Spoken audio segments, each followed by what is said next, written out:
نحمدہ ونصلی علی رسولہ الکریم اما بعد اعوذ باللہ من الشیطان الرجیم بسم اللہ الرحمن الرحیم اللہم صلی علی محمد وعلی آل محمد کما صلیت علی ابراہیم وعلی آل ابراہیم انک حمید مجید اللہم بارک علی محمد وعلی آل محمد کما بارکت علی ابراہیم وعلی آل ابراہیم انک حمید مجید۔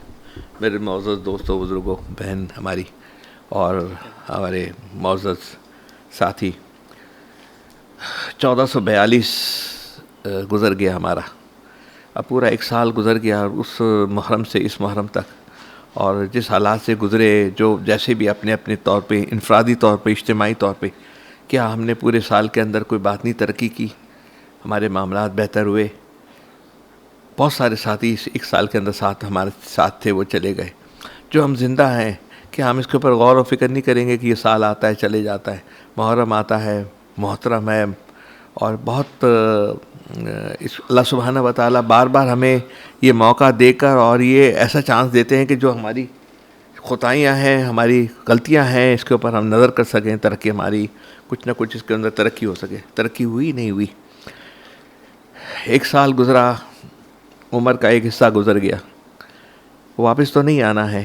نماز کی، دوسری چیز کی تو انسان کو موقع مل جاتا ہے، جو سانس چلا گیا وہ ختم ہو گیا۔ ہم قبر کے ایک سال اور قریب ہو گئے، یہ سال لوٹ کر تو نہیں آئے گا۔ مہینے، سال اسی طرح گزر جاتے ہیں، ہم غفلت میں پڑے ہوئے ہیں، یوں ہی صبح شام ہوتی ہے، عمر تمام ہوتی ہے، ایک کے بعد دوسرا کوئی نہ کوئی پیغام، کام، ہماری ترتیب بنی بھی ہوتی ہے، ختم نہیں ہوتی ہے، ہر نئے نئے منصوبے، نئے نئے خیالات ہوتے ہیں۔ ہم غفلت میں پڑے ہوئے ہیں، ایک پل، ایک گھڑی قیامت کے دن گواہ بنے گی، ایک بھی گھڑی جو ہماری ہے ہم گزارتے ہیں۔ میں آج ہماری بات ہو رہی تھی کہ حدیث کا ایک مفہوم یہ ہے، ابو داؤد شریف کے اندر ہے، اپنے بیٹے سے فرماتے ہیں، حماد سے، کہ دیکھو بیٹا، تمام حدیثوں کا نچوڑ ایک حدیث کے اوپر بھی عمل کر لو۔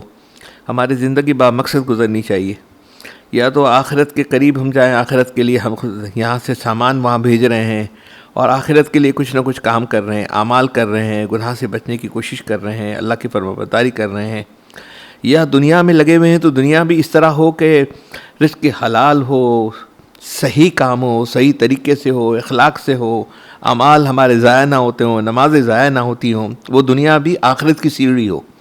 اگر دنیا آخرت کی سیڑھی ہے تو ہماری ایک ایک پل، ایک ایک گھڑی ہے، وہاں ہمیں گواہ دے گی، یا ہمیں حق میں گواہ، ہماری ہر منٹ، ہر سیکنڈ ہمارے حق میں گواہی دے گی قیامت کے دن، یا ہمارے خلاف گواہی دے گی۔ تو محاسبہ کرنا چاہیے ہمارا، اور یہ میں سمجھتا ہوں یہ روزانہ کا معمول ہونا چاہیے۔ ہم جب سوتے ہیں رات کو، تو اب میں نے یہ وضو کا بتایا تھا کہ یہ وضو کر لے تو انشاءاللہ رات کو تہجد کی توفیق ہو جاتی ہے، جیسے اعوذ باللہ، بسم اللہ، اور جو بھی اس میں درمیان میں پڑھنے کی چیزیں بتائی تھی۔ لیکن اگر استغفار کر کے اپنا احتساب کریں گے رات کو، ہم نے دن میں کسی کو دکھایا ہے، کسی کی کوئی بات کہہ دی ہے، کسی کو غصہ کر دیا ہے، اللہ سے توبہ استغفار کر کے، اللہ سے توبہ۔ رات کو سونے کا جو معمول ہے، روزانہ احتساب کر کے سوئیں، اللہ سے خوب معافی مانگ کے سوئیں، استغفار کرتے ہوئے وضو کے ساتھ سو جائیں۔ اب یہاں پر سوچنا یہ ہے کہ یہ جو محرم آتی ہے، 9-10 ہوتی ہے، تو ہمارے یہاں جشن کا سماں ہوتا ہے، حلیمیں بنتی ہیں، 100 سوا دیگیں لگاتے ہیں۔ اگر الحمدللہ یہ تو کھانا کھلانا تو بڑی نیکی کی بات ہے۔ دیکھیے نا، ہماری جو پچھلی مجلس میں یہی بات چلی تھی نا، کہ حضور صلی اللہ علیہ وسلم سے پوچھا آ کر کے، جب پہلا سال تھا ہجرت کا، کہ یا رسول اللہ صلی اللہ علیہ وسلم، اسلام کیا ہے؟ تو انہوں نے فرمایا کہ نماز ہے، روزہ ہے، زکوٰۃ ہے، حج ہے، اور روزہ ہے، زکوٰۃ ہے، حج ہے، نماز ہے، اور توحید ہے۔ توحید کی گواہی دینا۔ لیکن آخری سال میں یہ نہیں فرمایا تھا۔ جب آخری حج کر رہے تھے، جو آخری حج تھا، اس میں کہا کہ ایک صحابی نے پوچھا تو انہوں نے فرمایا اسلام کیا ہے؟ تو آپ صلی اللہ علیہ وسلم فرمایا اسلام 2 چیزیں ہیں، میٹھے بولنا اور کھانا کھلانا۔ تو یہ آج 9-10، دیکھیے ابھی ہم لوگ کی دوسری مجلس ہوگی منگل کی رات کو، پھر جمعرات کو چھٹی ہوگی، تو منگل کے بعد ہمارے پاس ٹائم نہیں ہوگا۔ کوشش کیجئے کہ بدھ کا اور جمعرات کا روزہ اپنا رکھیے، اور بات کو چلائیے آگے، بہت زیادہ چلائیے، بہت قیمتی روزہ ہے۔ حضور صلی اللہ علیہ وسلم فرماتے ہیں کہ مجھے امید ہے پچھلے 1 سال کے گناہ معاف ہو جائیں گے۔ اس کے اوپر ہم آتے ہیں، صغیر گناہ معاف ہو جاتے ہیں. لیکن کبیر گناہ کی طرف، معافی کی طرف دیکھیے، اچھے سے اچھا انسان ہو نا، ایک ذاکر دیندار مومن ہوتا ہے، اس سے بھی گناہ ہوتا ہے، ایک فاسق سے بھی گناہ ہوتا ہے. جو مومن سے گناہ ہوتا ہے، جو اللہ کی طرف قریب ہوتے ہیں، اللہ کی طرف رجوع کرنے والے ہوتے ہیں، ان کے بعد اس کو سکون نہیں ہوتا جب تک وہ اللہ سے توبہ نہ کر لیں، عزم نہ کر لیں، ارادہ نہ کر لیں کہ میں اللہ مجھ سے غلطی ہو گئی. تو اچھے اعمال پہ وہ شکر ادا کرتا ہے، اور غفلت کے جب گناہ ہو جاتا ہے، اللہ کی نافرمانی ہو جاتی ہے، یا وہ وقت کی ہم قدر نہ کرتے، وہ استغفار کرتا ہے، استغفار میں لگ جاتا ہے. استغفار جتنی بھی جس کو یاد ہو. ہمارے بزرگوں کا تو طریقہ یہ تھا کہ کوئی بھی آتا تھا نا خانقاہوں میں، تو مختلف مسائل کے لیے آتے تھے، تو سب سے کہتے تھے کہ بھئی تم استغفار بڑھا لو، اور استغفار بڑھا لو، اور استغفار ایسا ہے کہ اللہ کے دروازہ کا کھٹکھٹانا ہے. جب ہم کھٹکھٹاتے ہیں تو اللہ سبحانہ و تعالیٰ کی، یہ انسان ماں باپ ہوتے ہیں، وہ انسان کو رد نہیں کرتے، پیار کر لیتے ہیں، تو اللہ سبحانہ و تعالیٰ 100 ماں باپ سے زیادہ محبت کرنے والے ہیں. انفرادی اور اجتماعی نظر ڈالیں تو ہم سب تنزل کی طرف جا رہے ہیں. آپ کو نہیں لگ رہا مسلمان اتنی تکلیف پریشانی میں کیوں ہیں؟ صرف 2 وجہ سے. ایک تو وجہ یہی ہے نا، ان کے اخلاق نہیں ہے، بول نہیں ہے. حضور صلی اللہ علیہ وسلم نے آخری حج میں یہ نہیں فرمایا کہ نماز، یہ ہم نے پہلے والا شروع کا اسلام تھا ہمارے اندر آ گیا ہے، الحمدللہ، اللہ کا احسان ہے، اللہ کے فضل سے ہم نے نمازیں بھی ہو گئی ہیں، تو چلیں کچھ لوگ تہجد بھی پڑھنے لگے ہیں، روزے بھی رکھنے لگے ہیں، 9-10 کا بھی روزہ ہو جائے گا. لیکن ہمارا ٹیمپرمنٹ کنٹرول ہے، ہمارا غصہ کنٹرول کے اندر ہے. ہم کھانا کھلانے کے، اگر کھانا کھلانا ہی ہے، شوق ہے کہ یہ 100 یا 50 دیگیں ہم پکائیں اور کھانا کھلائیں، تو پھر ہم اس پہ عمل کیوں نہیں کرتے کہ جو جبرائیل علیہ السلام نے حضور صلی اللہ علیہ وسلم کی طرف تشریف لائے اور عبد الرحمن بن عوف کو روکا. حضور صلی اللہ علیہ وسلم نے آدمی بھیجا کہ ان کو روکو، واپس بلاؤ. اور جبرائیل امین علیہ السلام نے کہا کہ عبد الرحمن بن عوف سے کہو کہ 4 کام کرے. وہی 4 کام ہم 9-10 سے شروع کر دیں نا، جو جتنی جس کی استطاعت ہے، ہر ایک کی تھوڑی یا زیادہ استطاعت ہے. اور عبد الرحمن بن عوف عشرہ مبشرہ کا وہ واقعہ تو یاد ہے نا کہ حضور صلی اللہ علیہ وسلم نے ان کو جب دیکھا کہ وہ فرمایا کہ تم گھسیٹ کر جنت میں آ رہے ہو، کیونکہ عبد الرحمن بن عوف نے کہا کہ میں مصروف تھا حساب کتاب دینے کے اندر، تو کہا تم 500 سال کے بعد جنت میں جاؤ گے. تو انہوں نے کہا کہ میں یا رسول اللہ، رونے لگے، اس کا کیا طریقہ ہے؟ تو انہوں نے کہا اپنا مال خیرات سب کر دو. جب وہ خیرات کرنے کے لیے باہر نکلے تو جبرائیل امین ان کے لیے خاص ہے. وہ عمل جو عبد الرحمن بن عوف تھا، وہ ہم سب کے لیے عمل ہے. حضور صلی اللہ علیہ وسلم نے اگر کھلانا ہے، پلانا ہے، یہ پورے سال کے لیے اس کو پابندی کر لیں. کیا ایک تو مہمان نوازی کریں. الحمدللہ اللہ کا شکر ہے، ہم اس کی کوشش کرتے ہیں کہ مہمانوں کو کچھ نہ کچھ کھلائیں پلائیں، کچھ نہ کچھ ان کا مان اکرام کریں. دوسرا، غریبوں کو کھانا کھلائیں. یہاں مہمان نوازی تو ہو جاتی ہے، غریبوں کو کھلانے کے لیے کوشش کریں، تھوڑا زیادہ کم غریبوں کو کہیں نہ کہیں سے کھلائیں. آج بات ہماری ہو رہی تھی، میں یہ کہہ رہا تھا کہ جس کے پاس جو دینا ہے، صدقہ ہے، خیرات، اس وقت لوگ وائٹ کالر آدمی بہت تکلیف میں ہے، بہت پریشانی میں ہے، ان کو کھلائیے، ان کو پلائیے. الحمدللہ دیکھیے اس وقت پورے کراچی میں لنگر چل رہے ہیں. یہ اللہ کا احسان ہو گیا. اللہ کے لوگ تنقید کرتے ہیں کہ آپ نے ان کو تو کھانے والا بنا دیا، بھکاری بنا دیا. کھانے کی کچھ بھی نہیں ہے، کیا کریں گے یہ لوگ؟ کھلاتے تو رہیں کھانا، اس کو غریبوں کو کھانا کھلائیے. مہمانوں کو تو کھلا لیتے، غریبوں کو کون کھلائے گا؟ تیسری بات یہ کہ سوال کرنے والا جو آتا ہے نا، یہ 2 دن آپ کو ملیں گے، بدھ اور جمعرات کا یہاں کے حساب سے. باہر کے والے جو لوگ ہیں ان کے اپنے حساب سے 9 اور 10 ملیں گے. تو اس کے اندر جو سوال کرتا ہے بیچارہ عاجزی، پتہ آپ کو نہیں ہے کس حال میں ہے، کون ہے، کیسا ہے. دینا ہو تو اس کو دے دیجئے، جھڑکیے مت. میں دیکھتا ہوں مسجد کے باہر میں جب نکلتا ہوں نا، تو پروفیشنل عورتیں فرد بیٹھے ہوتے تو کئی آدمی میں بڑی بری طرح جھڑک دیتے ہیں. اب اگر اس میں سے اگر ایک صحیح آدمی ہو گیا، ایک دل آزاری ہو گئی، کوئی چوٹ لگ گئی، تو ہمارے سب عمل ضائع ہو جائیں گے. اللہ رب العزت نے، دیکھیے اللہ محبت کرتا ہے، اللہ سے محبت کرنی ہے تو تمام مخلوق سے محبت کرنی پڑے گی، جانوروں سے، پرندوں سے، مسلمانوں سے، غیر مسلمان، سب سے محبت کرنی پڑے گی. اور چوتھی بات ہے کہ اپنے جو قریب رشتہ دار ہیں ان کے اوپر نگاہ ڈالیں کہ کون ہے، کون ضرورت مند ہے. اگر کوئی ضرورت مند ہے تو اس کا خیال کریں، اس کو دیں. اب ہم تھوڑی سی یہ محرم کی بات کر لیتے ہیں. مفتی رشید صاحب ہمیشہ ہر سال یہ سلسلہ چلاتے ہیں، تو میں نے بھی پچھلے سال بھی پہلا یہ پارٹ آیا تھا. یہ دوسرا حصہ ہے، اس کو بھی سن لیجیے. آج کی مجلس میں ماہ محرم سے متعلق اہم باتیں ذکر کی جاتی ہیں، جن میں سے نمبر اول کے سوا باقی سب منکرات اور بدعات ہے. روزہ رکھنا، سب سے پہلے روزہ کا بیان کرتا ہوں اس لیے کہ جو چیز سنت ہے اسے پہلے ہی بیان کرنا چاہیے. اگرچہ لذیذ دوسری چیزیں ہیں، شیطان کے بندوں کو شیطان کی عبادت میں لذت زیادہ آتی ہے، مگر اللہ والوں کو اللہ کی عبادت میں اس سے کہیں زیادہ لطف اور مزہ آتا ہے. بعض لوگ دونوں کو جمع کرنا چاہتے ہیں، گویا یوں سمجھتے ہیں حج بھی کعبہ کا کیا حج بھی کعبہ کا کیا اور گنگا کا اشنان بھی، خوش رہے رحمان بھی رہے، خوش رہے رحمان بھی راضی رہے شیطان بھی، یہ دونوں جگہ خوش کرتے ہیں۔ آپ دیکھیے ہمارے پاس یہی ہے کہ ہم اپنے جو کنوینئنٹ ہے، کمفرٹیبل ہے۔ میں یہاں پہ مجلس میں آ رہا تھا تو 10 منٹ پہلے ایک فون آیا مجھے، تو ہمارے ایک ساتھی ہیں وہ مستورات کے ساتھ جماعت میں جا رہے تھے، تو مجھے کہا کہ میں مستورات میں جماعت میں جا رہا ہوں لیکن میری سانس کی طبیعت بہت خراب ہے اور بہت زیادہ آکسیجن پر ہے، تو میں جاؤں یا نہ جاؤں، میں 50-50 ہو رہا ہوں۔ تو میں نے اس کو بہت سمجھایا، میں نے کہا دیکھو تمہیں یہ جماعت میں جانے کا، وقت لگانے کا پوری زندگی وقت مل جائے گا، لیکن یہ اگر انتقال ہو گیا، چلی گئی، سانس ہے تو مستورات ہے، تمہاری بیوی کی تو ماں ہے نا وہ، میں نے کہا مت جائیے۔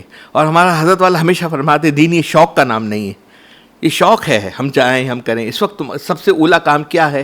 خدمت کرنا، ان کی خدمت کر لیجیے، یہ چلے جائیں گے، باقی چھوٹی عمریں، زندگی ہے، جو کچھ کرنا ہو بعد میں کر لیجیے گا۔ تو انہوں نے اپنا پروگرام کینسل کر دیا۔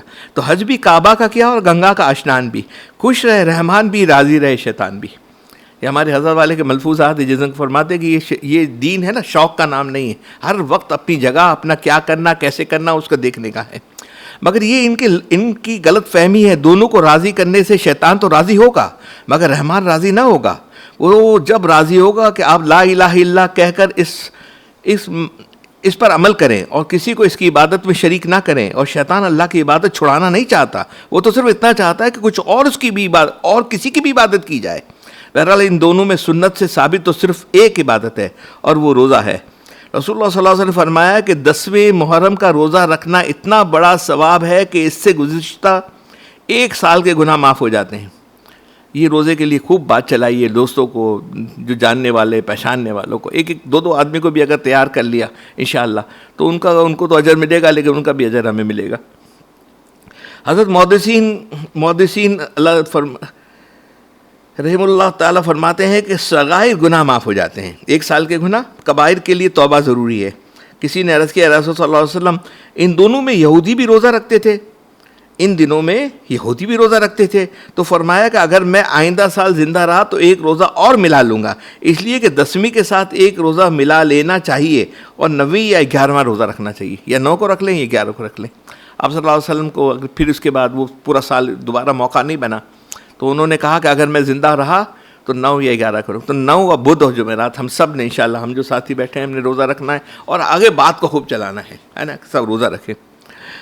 اس کے برعکس مسلمانوں کے یہاں یہ مہینہ محترم، معظم اور فضیلت والا ہے۔ محرم کے معنی ہے محترم، معظم اور مقدس۔ اس مہینے کی فضیلت اسلام سے بھی، یہ بات غور سے سنیے گا، اس مہینے کی فضیلت اسلام سے بھی بہت پہلے سے ہے۔ بنی اسرائیل کو حضرت موسیٰ علیہ السلام کے ساتھ فرعون سے اس دن میں نجات ملی تھی۔ حضرت موسیٰ علیہ السلام کو فرعون سے نجات ملی تھی۔ اس نعمت پر ادائے شکر کے طور پہ اس دن روزوں کا حکم ہوا۔ اور بھی بہت سی فضیلتیں چیزیں اس میں ہوئی ہیں، البتہ یوں کہیں کہ حضرت حسین رضی اللہ تعالیٰ عنہ کی شہادت میں زیادہ فضیلت اس لیے ہوئی کہ ایسے فضیلت والے ماہ میں واقع ہوئی۔ جب یہ ثابت ہوا کہ اس مہینے میں ان اور دن افضل ہے، جب یہ ثابت ہوا کہ یہ مہینہ اور دن سے افضل ہے، تو اس میں نیک کام بہت زیادہ کرنے چاہیے، نکاح وغیرہ، خوشی، تقریبات اس میں زیادہ کرنی چاہیے، شادی کرنے کی برکت ہوگی۔ مثال کے طور پہ حضرت عثمان رضی اللہ تعالیٰ عنہ کی بھی شہادت، اور بھی تو شہادتیں ہیں نا۔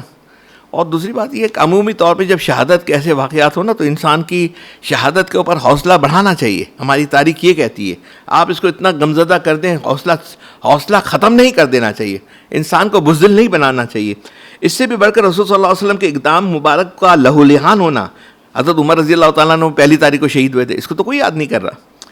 مبارک ہے کہ ان کا لہو لہان ہونا، دانت مبارک کا شہید ہونا، چہرہ انوار کا زخمی ہونا اور اس سے نہ رکنے والا خون جاری ہونا، انگلی سے خون بہنا اور بہت سے انبیاء کرام صلی اللہ علیہ وسلم کا شہید ہونا۔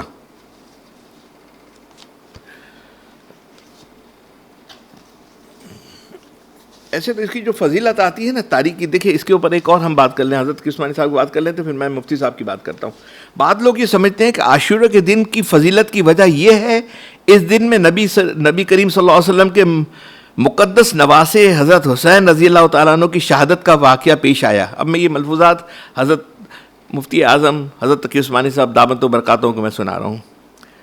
حضرت حسین رضی اللہ عنہ تعالیٰ کی شہادت کا واقعہ پیش آیا. اس شہادت کے پیش آنے کی وجہ سے عاشورہ کا دن مقدس اور حرمت والا بن گیا ہے. یہ بات صحیح نہیں ہے، یہ بات صحیح نہیں ہے، یہ بات صحیح نہیں ہے. خود حضور صلی اللہ علیہ وسلم کے عہد مبارک میں عاشورہ کا دن مقدس دن سمجھا جاتا تھا، اور آپ صلی اللہ علیہ وسلم نے اس کے بارے میں احکام فرمائے تھے، اور قرآن کریم نے بھی اس کی حرمت کا اعلان فرمایا تھا. جبکہ حضرت حسین رضی اللہ تعالیٰ عنہ کی شہادت کا واقعہ تو حضور صلی اللہ علیہ وسلم کی وفات کے تقریباً 60 سال کے بعد، 60 ایئرز کے بعد، 60 سال کے بعد پیش آیا. لہٰذا یہ بات درست نہیں ہے کہ عاشورہ کی حرمت اس واقعے کی وجہ سے ہے، بلکہ حضرت حسین رضی اللہ تعالیٰ عنہ کی شہادت کا اس روز واقعہ ہونا یہ حضرت حسین رضی اللہ عنہ کی مزید فضیلت کی دلیل ہے کہ اللہ تعالیٰ نے ان کو شہادت کا مرتبہ اس دن میں عطا فرمایا جو پہلے ہی سے مقدس اور محترم چلا آ رہا تھا. بہرحال یہ عاشورہ کا دن ایک مقدس دن ہے. حضرت موسیٰ علیہ السلام کا یہ واقعہ ہوا تھا، اس کے بارے میں تھوڑی سی ہم بات کر لیتے ہیں. ٹھیک ہے، یہ ایک ثابت ہے. باقی چیزیں جتنی بھی ہم اس کی جو فضیلت عمومی علماء فرماتے ہیں میں اس کے بارے میں بتاؤں گا، لیکن اس کی کوئی ثبوت نہیں ہے. 1000 سال، 2000، 4 سال کوئی تاریخ اس وقت لکھی ہوئی نہیں ہے. بات سے بات چلی بھی ہے تو بات چلا رہے ہیں، لیکن یہ ثابت ہے. حضرت موسیٰ علیہ صرف ایک روایت میں ہے کہ جب حضرت موسیٰ علیہ السلام کا مقابلہ فرعون سے ہوا اور پھر حضرت موسیٰ علیہ السلام دریا کے کنارے پہ پہنچ گئے اور پیچھے سے فرعون کا لشکر آیا، تو اللہ تعالیٰ نے اس وقت حضرت موسیٰ علیہ السلام کو حکم دیا کہ اپنی لاٹھی دریا کے پانی پہ ماریں. اس کے نتیجے میں دریا میں 12 راستے بن گئے، اور ان راستوں کے ذریعے حضرت موسیٰ علیہ السلام کا لشکر دریا کے پار چلا گیا. اور جب فرعون دریا کے پاس پہنچا اور اس نے دریا کو خشک راستے دیکھے تو وہ بھی دریا کے اندر چلا گیا. لیکن جب فرعون کا پورا لشکر دریا کے بیچ پہنچا تو وہ پانی میں مل گیا اور فرعون اس کا پورا لشکر غرق ہو گیا. یہ واقعہ عاشورہ کے دن پیش آیا. یہ ایک اس کے بعد وہ روزہ رکھنا ہے. اس کے بعد اگر یہ واقعات میں اگر کنفرمیشن ہے تو یہ ایک واقعہ ہے. باقی ہے فضیلت بیان کرتے ہیں لیکن اس کی اوتھینٹک نہیں ہے. مفتی رشید صاحب منع کرتے ہیں، باقی علماء کہتے ہیں کہ اس کی فضیلت ہے. فضیلت میں بات کرنے کا کوئی مسئلہ، کوئی ایسا نہیں کہ ہم نہیں کر سکتے ہیں.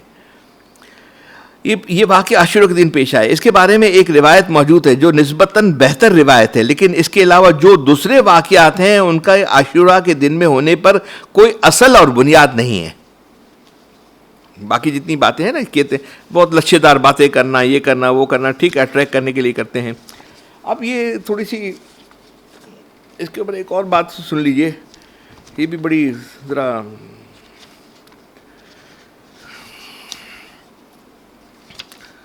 محرم کے مہینے بالخصوص 90 10ویں کو 11 تاریخ میں کھانا پکا کر حضرت حسین رضی اللہ تعالیٰ عنہ کی روح کو ایصال ثواب کرتے ہیں. یہ طریقہ غلط ہے. ایصال ثواب کا سب سے افضل طریقہ یہ کہ اپنی وسعت کے مطابق نقد رقم کسی خار خیر میں لگا دے یا کسی مسکین کو دے دیں. یہ طریقہ اس لیے افضل ہے کہ اس سے مسکین کی ہر حاجت پوری کر سکے گا. جو ہم نے ابھی بات کی عبد الرحمن کی نوف رضی اللہ تعالیٰ عنہ کی بات کی، اس کے اوپر یہ حضرت مفتی رشید صاحب کا میں یہ آپ کو ملفوظات سنا رہا ہوں. یہ بھی بار بار یہ تاکید کرتے تھے اس سے مسکین ہر حاجت پوری کر سکے گا. اگر آج اسے کوئی ضرورت نہیں تو کل کی ضرورت کے لیے رکھ لے گا. نہیں، یہ صورت ریا اور نمود سے پاک ہے. حدیث میں مخفی صدقہ دینے والی کی یہ فضیلت ہے. یہ فضیلت ہوئی ہے کہ ایسے شخص کو اللہ تعالیٰ بروز قیامت اپنی رحمت کے سائے میں جگہ عطا فرمائیں گے. مخفی صدقہ بروز قیامت کی اپنی رحمت کے سائے میں جگہ عطا فرمائیں گے، جبکہ اور کوئی سایہ نہیں ہوگا اور تمام پسینوں میں غرق ہوں گے. فضیلت کے لحاظ سے دوسرے درجے پہ یہ صورت ہے کہ مسکین کی حاجت کے مطابق اس کے صدقہ دیا جائے، یعنی اس کی ضرورت کو دیکھ کر اسے پورا کیا جائے. یہ ایصال ثواب کا صحیح صورت. اب مروجہ طریقے بات کرتے ہیں. عموماً خیال کیا جاتا ہے کہ جو چیز صدقے میں دی جاتی ہے میت کو بعینہ وہی ملتی ہے. یہ خیال بالکل غلط ہے، لغو ہے. میت کو وہ چیز نہیں پہنچتی ہے بلکہ ثواب پہنچتا ہے. میت کو ثواب پہنچتا ہے. ہاں، اب ثواب کے لیے اپنا ہمارا اخلاص کیسا ہے، ہمارا اس کے اندر مخفی ہم نے کسی کو پتہ چل رہا ہے کس طرح دے رہے ہیں، کون سا پیسہ دے رہے ہیں، کب دے رہے ہیں. 7 70 7,000 7 لاکھ بھی اللہ تعالیٰ دے دیتے ہیں. جبکہ 10 محرم کے روزے کے بارے میں بارگاہ رسالت میں عرض کیا گیا کہ اس میں یہود روزہ رکھتے ہیں، تو فرمایا کہ ایک روزہ اور ملا لو. 90 اور 11ویں عبادت میں بھی مشائبت نہیں ہے. عبادت میں بھی مشائبت کی اللہ کے حبیب نے منع کیا ہے کہ یہودی سے مشائبت نہ ہو. تو کیا ہماری اس وقت تمام کی تمام چیزیں ہیں، ہم مشائبت لے کے نہیں چل رہے؟ کوشش تو کرنی چاہیے یار کہ کم از کم ہم اپنا ایک مسلمان ہیں، ہم تو عشق والے لوگ ہیں، ہم تو حضور صلی اللہ علیہ وسلم سے محبت کرتے ہیں، اور محبت کرنے والا کہاں یہ دیکھتا ہے کہ کیا ہے کیا نہیں ہے، وہ تو اس میں لگا ہوا ہوتا ہے نا کہ کس طرح میں اس کو راضی کر سکوں. تو اب یہ اللہ تعالیٰ ہمیں توفیق دے، ہدایت دے.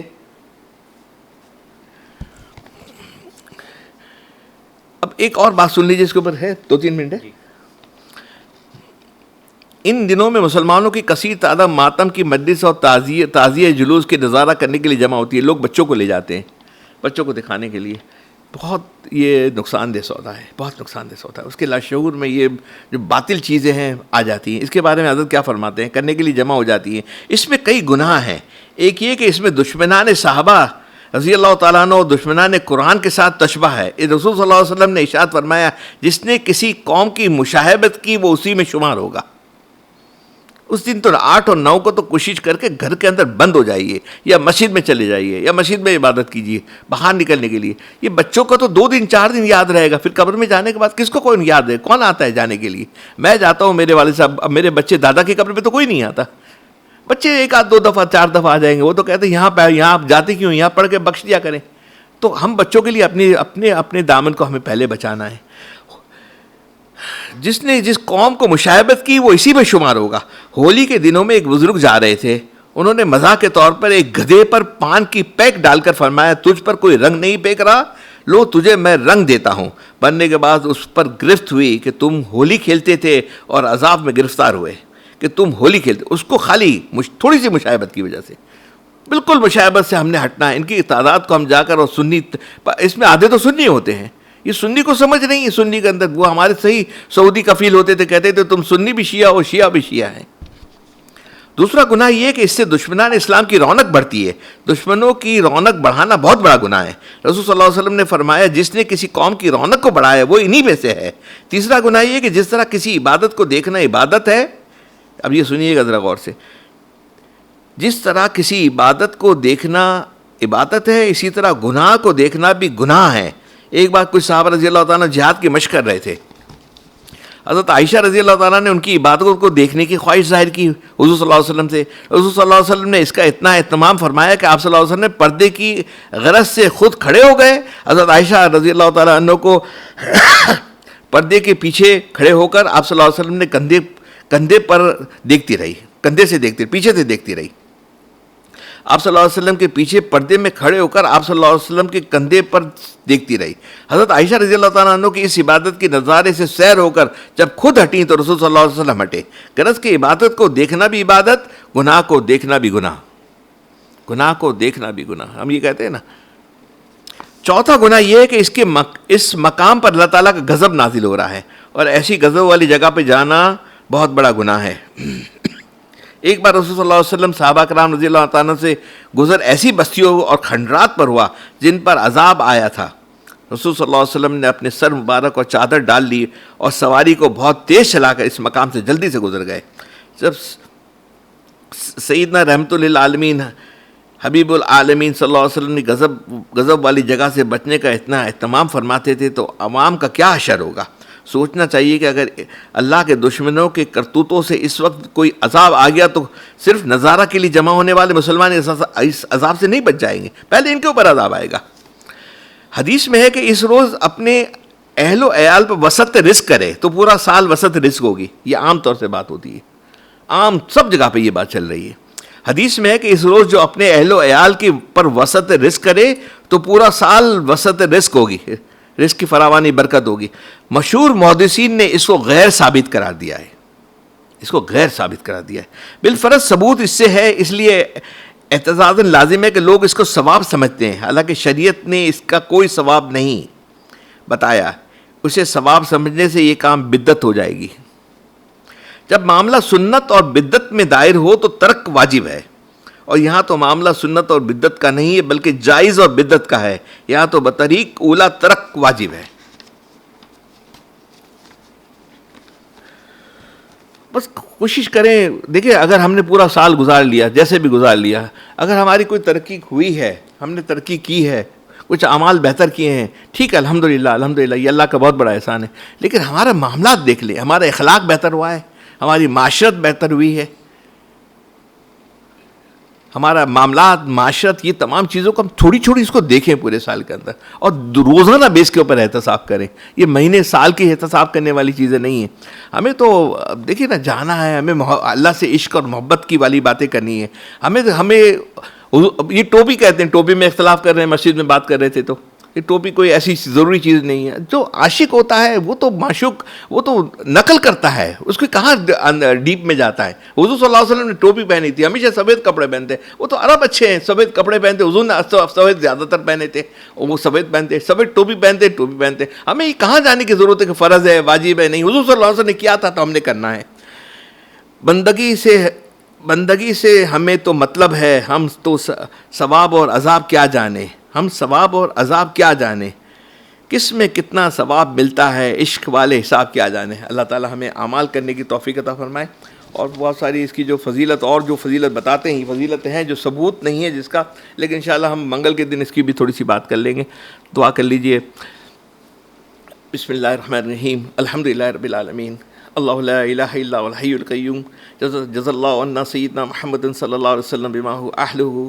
سبحان اللہ وبحمدہ، سبحان اللہ عظیم وبحمدہ، استغفر اللہ. ہے اللہ، ہم گنہگار ہیں، خطا کار ہیں، پورا سال گزر گیا اللہ، ہم سے کچھ بھی نہ ہو سکا. یا اللہ ہم کوئی آپ کے گھر میں ہدیہ پیش کر سکے ایسے کوئی اعمال نہیں کیے. یا اللہ ہمیں معاف کر دیجئے. آپ کریم ہیں، آپ رحیم ہیں. اللہم انک غفور کریم تحب العفو فاعف عنا. اللہم انک غفور کریم تحب العفو فاعف عنا. اللہم انک غفور کریم تحب العفو فاعف عنا. اللہ امت کو جوڑ دیجئے. اللہ امت کو تقویٰ عطا فرما دیجئے. اللہ امت کو ایمان عطا فرما دیجئے. اللہ امت کو اخلاق عطا فرما دیجئے. یا اللہ پورے عالم میں دین کی ہواؤں کو، ایمان کی ہواؤں کو چلا دیجئے. یا اللہ ہم آپ سے آپ کو مانگتے ہیں، آپ کا فضل مانگتے ہیں، آپ کی رحمت مانگتے ہیں، آپ کی مشیت مانگتے ہیں. اللہ ان اعمال کی توفیق عطا فرما دیجئے جس سے آپ کا قرب ملتا ہے، جس سے آپ کی معرفت ملتی ہے. استقامت کے ساتھ عافیت دارین عطا فرما دیجیے گا. اے اللہ ہم سب کا، ہمارے متعلقین، آل اولاد، نسلوں کا، اے اللہ خاتمہ ایمان پہ، خیر پہ، رضا کامل پہ، عافیت دارین پہ، ولایت خاصہ کے ساتھ اور صدیقین، صالحین، شہداء کے درجے کے ساتھ دنیا سے اٹھانا. اے اللہ اپنا محتاج کر رکھنا، مخلوق کا محتاج نہ کرنا.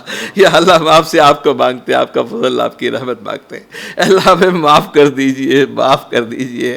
یا اللہ معاف کر دیجئے. اللہم حاسبنی حسابا یسیرا. وصلی اللہ تعالی علی خیر خلقی محمد وعلی آلہ وصحبہ اجمعین برحمتک یا ارحم الراحمین. السلام علیکم ورحمۃ اللہ وبرکاتہ.